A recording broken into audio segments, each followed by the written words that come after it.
Mostafa Khamenei ইরানের নতুন যে সর্বোচ্চ ধর্মীয় নেতা, তিনি নিশ্চিতভাবে কোনোভাবেই ইরানকে এই সময়ে যুদ্ধ থেকে পিছু হটার নির্দেশনা দেবেন না, বরং তিনি হচ্ছেন সেই নেতা যিনি ইরানের ইসলামিক রেভলিউশনারি গার্ডকে আরো অনেক বেশি উজ্জীবিত করতে পারবেন এবং আরো অনেক বেশি দক্ষতায় যুদ্ধ পরিচালনা করতে পারবেন বলে ইরানের ভেতরে প্রত্যাশা তৈরি হয়েছে। প্রেসিডেন্ট ট্রাম্প এক সপ্তাহেরও বেশি সময় আগে ইরানে যখন হামলা পরিচালনা করে ইরানের সর্বোচ্চ নেতা আয়াতুল্লাহ আলী খামেনিকে হত্যা করেছিলেন, তখন তার যে প্রত্যাশা ছিল, অর্থাৎ ইরানের পুরো ইসলামী শাসন ব্যবস্থা হুড়মুড় করে ভেঙে পড়বে, ইরানে ট্রাম্প এরপর মার্কিন যুক্তরাষ্ট্রের একান্ত অনুগত তার পছন্দ মতন একজন নেতা নির্বাচিত করে ইরানের শাসনের শীর্ষে বসাতে পারবেন, এই কোনো লক্ষ্য বা স্বপ্নই প্রেসিডেন্ট ট্রাম্পের পূরণ হয়নি।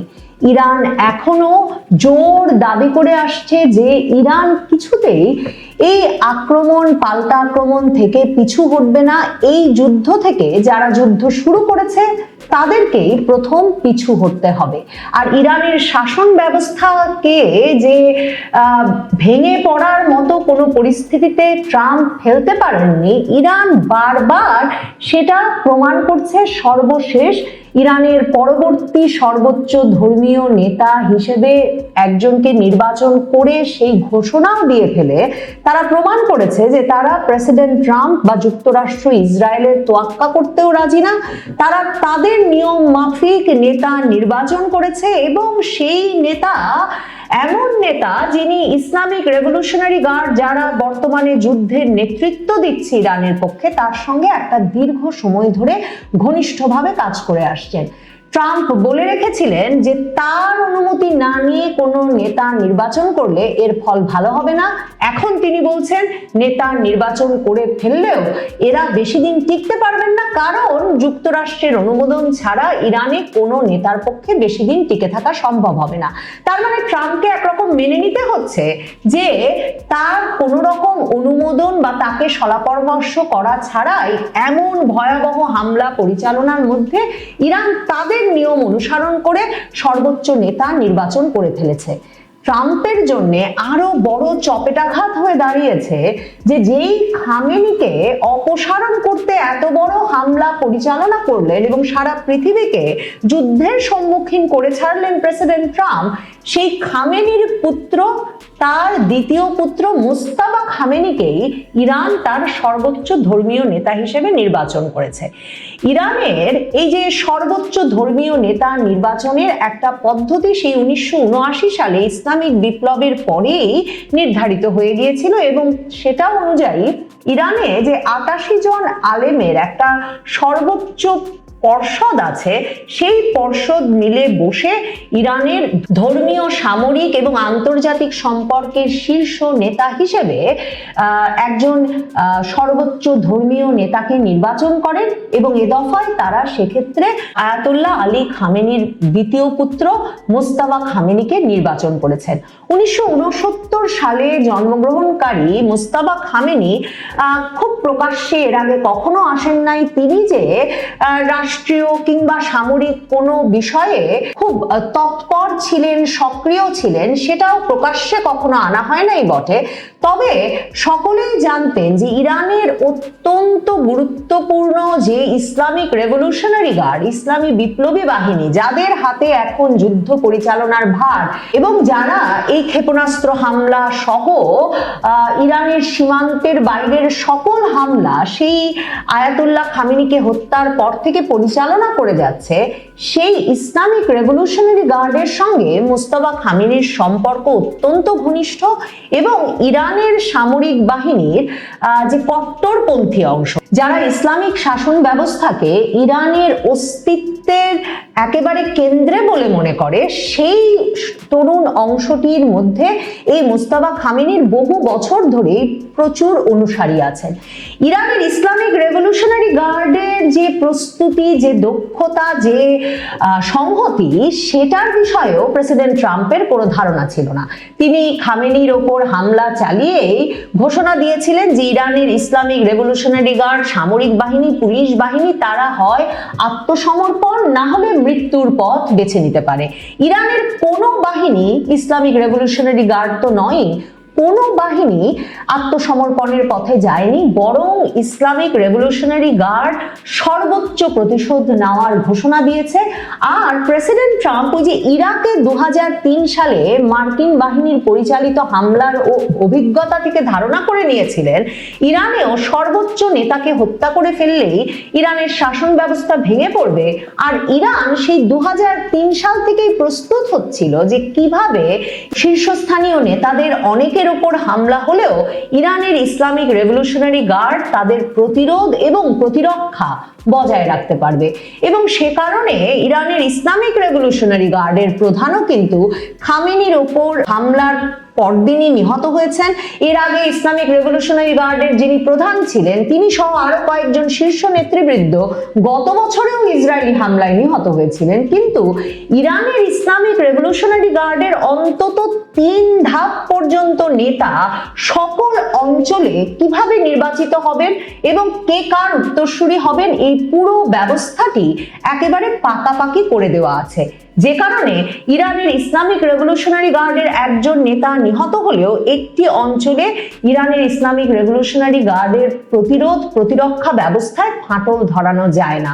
এবং ইরান যেটা সিদ্ধান্ত নিয়েছিল আয়াতুল্লাহ আলী খামেনির নেতৃত্বে, বিশেষ করে 2025-এর হামলার পর থেকে, মার্কিন যুক্তরাষ্ট্র এবং ইসরায়েলের হামলার পর থেকে, যে প্রতিটি অঞ্চলে স্বাধীনভাবে হামলা পরিচালনা এবং প্রতিরক্ষা ব্যবস্থা ধরে রাখার ক্ষেত্রে সিদ্ধান্ত নিতে পারবে ইসলামিক রেভলিউশনারি গার্ডের নেতৃবৃন্দ।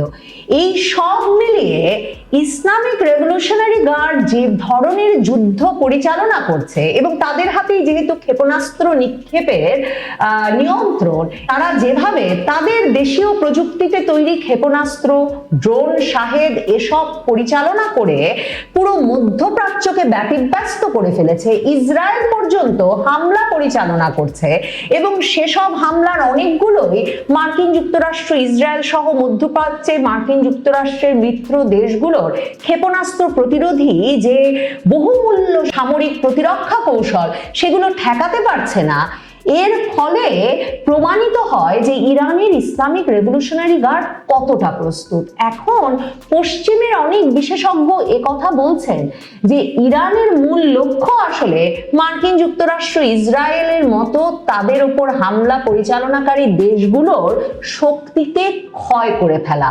এবং এই শক্তি ক্ষয় করার ক্ষেত্রে শুধুমাত্র যে ইসরায়েল মার্কিন যুক্তরাষ্ট্রের বহুমূল্য ক্ষেপণাস্ত্র, ড্রোন, ক্ষেপণাস্ত্র প্রতিরোধী যেসব কৌশল সেসবের ক্ষয় করার দিকে ইরান মনোযোগী হচ্ছে তাই নয়। ইরান চাইছে উপর্যুপরি হামলা করে সে হামলা কোথায় গিয়ে পড়লো সেসব বিষয়ে তেমন না ভেবে, কিংবা মানে প্রতিটি হামলা লক্ষ্য পর্যন্তই পৌঁছলো কিনা সেটা না ভেবে এমন একটা ভয় এবং আতঙ্কের পরিবেশ মার্কিন যুক্তরাষ্ট্র, ইসরায়েল এবং মার্কিন মিত্র দেশগুলোর মধ্যে তৈরি করতে, যার একটা বহুমূল্য প্রভাব পড়বে পুরো অঞ্চল জুড়ে। আর হরমুজ প্রণালী তো বন্ধ করেই রেখেছে তারা, 20% জ্বালানি সেখান দিয়ে আসা যাওয়া করে। কাজেই সেই পরিস্থিতিতে ক্রমেই পুরো পৃথিবীতে একটা আতঙ্ক আর ভয়ের সৃষ্টি হচ্ছে। সেখানে মোস্তাফা খামেনি, ইরানের নতুন যে সর্বোচ্চ ধর্মীয় নেতা, তিনি নিশ্চিতভাবে কোনোভাবেই ইরানকে এই সময়ে যুদ্ধ থেকে পিছু হটার নির্দেশনা দেবেন না, বরং তিনি হচ্ছেন সেই নেতা যিনি ইরানের ইসলামিক রেভলিউশনারি গার্ডকে আরো অনেক বেশি উজ্জীবিত করতে পারবেন এবং আরো অনেক বেশি দক্ষতায় যুদ্ধ পরিচালনা করতে পারবেন বলে ইরানের ভেতরে প্রত্যাশার তৈরি হয়েছে। কারণ ইরানের ইসলামিক রেভলিউশনারি গার্ড বলছে যে তাদের এমন ক্ষেপণাস্ত্র শহর বা মিসাইল সিটি এখনো মাটির নিচে আছে যেখান থেকে তারা সেই বিপুল অস্ত্র ভান্ডার থেকে এখনো ক্ষেপণাস্ত্র নাকি বেরই করেনি। ইসরায়েল মার্কিন যুক্তরাষ্ট্রের মধ্যে, এই নিয়েও একরকমের ভয় বাড়ছে। মানে তারা দেখছে বটে যে ইরানের হামলা পরিচালনার যে সংখ্যা তা কমে এসেছে, কিন্তু ইরানের ক্ষেপণাস্ত্র কি পরিমাণে আছে এবং যেহেতু সেটা দেশীয় প্রযুক্তিতে তারা তাদের ভান্ডার দিয়েই, তাদের প্রযুক্তিতে তাদের লোকবল দিয়েই তৈরি করে এসেছে, কত দ্রুততার সাথে কি পরিমাণে তারা তৈরি করতে পারবে সে বিষয়েও একরকমের সন্দেহ আছে মার্কিন যুক্তরাষ্ট্র আর ইসরায়েলের মধ্যে। মার্কিন প্রেসিডেন্ট ট্রাম্পেরও যে অস্ত্র ভান্ডারে টান পড়েছে সেটা কিন্তু আন্তর্জাতিক খবর হয়েছে। 6 মার্চে তিনি ঘোষণা দিয়েছিলেন যে শনিবার তিনি মার্কিন যুক্তরাষ্ট্রের অস্ত্র সরবরাহকারী প্রতিষ্ঠানগুলোর সঙ্গে বসবেন, যাতে দীর্ঘ মেয়াদে মার্কিন যুক্তরাষ্ট্র এই যুদ্ধ চালিয়ে যেতে হলেও কোনো রকম অস্ত্রের ঘাটতিতে না পড়ে। কিন্তু বিশেষজ্ঞরা বলছেন, পর্যবেক্ষকরা বলছেন যে ইরান যে কৌশল গ্রহণ করেছে, মানে ক্ষয় করানোর কৌশল, সে কৌশলের সামনে অনেক ক্ষেত্রেই শুধুমাত্র অস্ত্রের চালান বাড়িয়ে মার্কিন যুক্তরাষ্ট্র কিংবা ইসরায়েল টিকতে পারবে না বলেই ধারণা করা যাচ্ছে। এছাড়াও যুদ্ধের আগেই ইরান যে হাজার হাজার শাহেদ ড্রোন তৈরি করে রেখেছে সেটা নিয়েও আন্তর্জাতিকভাবে পর্যবেক্ষকদের মনে একরকমের শঙ্কা আছে। মানে ঠিক কত ড্রোন ইরান তৈরি করে রেখেছে, যেই ড্রোনের কারিগরি ডিজাইন তারা আবার রাশিয়ার কাছে রপ্তানি করেছে, এবং রাশিয়ার প্রেসিডেন্ট ভ্লাদিমির পুতিন স্বাভাবিক কারণে মোস্তাফা খামেনির ইরানের সর্বোচ্চ ধর্মীয় নেতা নির্বাচিত হওয়ার বিষয়টিকে স্বাগত জানিয়েছেন। সেটাও আতঙ্ক এবং আশঙ্কা তৈরি করছে মার্কিন যুক্তরাষ্ট্র, ইসরায়েল সহ আন্তর্জাতিকভাবে নানা বিশ্লেষকদের মনে। কাজেই ইরানের প্রস্তুতি যে কতটা বিস্তৃত সেটা যেমন একটা আশঙ্কার কথা, তেমনি তাদের যে দৃঢ় চেতা প্রতিশোধের মনোভাব, মানে তাদের সর্বোচ্চ ধর্মীয় নেতাকে একটা অন্যায় হামলা চালিয়ে ইসরায়েল এবং মার্কিন যুক্তরাষ্ট্র হত্যা করেছে এবং তাদের শাসন ব্যবস্থা তারা হামলা চালানোর মাধ্যমে পরিবর্তন ঘটিয়ে ফেলতে চাইছে, এটাতে যে কোনোভাবে ইরান প্রস্তুত নয় সেই ইঙ্গিত তারা পরিষ্কার করেছে এবং ইরান এর শেষ দেখে ছাড়বে এটাও পরিষ্কার করেছে। প্রেসিডেন্ট ট্রাম্পের আরেকটা প্রত্যাশা ছিল যে খামেনির পতনের সাথে সাথে ইরানের রাস্তায় সরকার বিরোধী যে বিক্ষোভকারীরা তারা দলে দলে নেমে আসবেন, কিন্তু এমন একটা আগ্রাসন নিজ দেশের ওপর চলার পর এবং যখন ইরানের ইসলামিক রেভলিউশনারি গার্ড সারা ইরান জুড়ে তাদের নিয়ন্ত্রণ সর্বোচ্চ পর্যায়ে নিয়ে গেছে এবং যুদ্ধ পরিচালনা করছে, সে অবস্থায় ইরানের রাজপথে কোথাও ইরানের সরকার বিরোধী বিক্ষোভকারীরাও নেমে আসতে পারেনি। কাজেই মার্কিন প্রেসিডেন্ট ট্রাম্পের সেই প্রত্যাশাটিও ভণ্ডুল হয়ে গেছে। বরং ইরানের সর্বোচ্চ নেতা হিসেবে মোস্তাফা খামেনির নাম প্রকাশিত হওয়ার পর দেশটির শাসক গোষ্ঠীর সমর্থকেরা ইরানের রাজপথে নেমে উল্লাস প্রকাশ করেছেন। ইরানের প্রেসিডেন্ট লারিজানি বলেছেন যে এর মাধ্যমে এটাই প্রমাণিত হলো যে তেহরানের শত্রুরা যে ভেবেছিল আলী খামেনির মৃত্যুর পর দেশটি অচলাবস্থায় পড়বে, সেই প্রত্যাশা তাদের, সেই পরিকল্পনা সফল হয়নি। দৃঢ় এবং যোগ্য নেতা হিসেবে মোস্তাফা খামেনির প্রতি ব্যাপক সমর্থন দেখা যাচ্ছে ইরানের ভেতরে। আর ইরান প্রত্যাশা করছে যে তারা হামলা থেকে পিছু হটে না আসলে সারা পৃথিবীতে জ্বালানি তেলের সরবরাহে যে ধরনের অচলাবস্থা দেখা যাচ্ছে, এরই মধ্যে তেলের ব্যারেল প্রতি দাম $100 উপরে গিয়ে দাঁড়িয়েছে এবং মধ্যপ্রাচ্যের দেশগুলো যে ধরনের অর্থনৈতিক ক্ষতির সম্মুখীন হয়েছে, মানে এখনো দুবাই বিমানবন্দর সহ মধ্যপ্রাচ্যের বিমানবন্দরগুলো পূর্ণাঙ্গ কার্যক্রম শুরু করতে পারেনি। এমিরেটস এয়ারলাইন্স সহ মধ্যপ্রাচ্যের এয়ারলাইন্স গুলো তাদের শতভাগ বিমান চলাচলও চালু করতে পারেনি। এমন অবস্থায় প্রতিবেশী দেশগুলো এবং বিশ্বের অন্যান্য দেশগুলোর অর্থনৈতিক চাপের মুখেই মার্কিন যুক্তরাষ্ট্রকে হয়তো পরামর্শ দেবে যুদ্ধ থেকে সরে আসার, আর তখনই ইরানও এই যুদ্ধ থেকে সরে আসার কথা ভাবতে পারে। তবে ইরান খামেনিকে হত্যার পর থেকেই যা বলছিল এখনো তাই বলছে, দীর্ঘ যুদ্ধের জন্য তারা প্রস্তুত। আর বিশ্লেষকরা বারবারই মনে করাচ্ছেন যুদ্ধ দীর্ঘায়িত হলে তা সারা বিশ্বকেই বড় ধরনের ক্ষতির মুখে ফেলবে।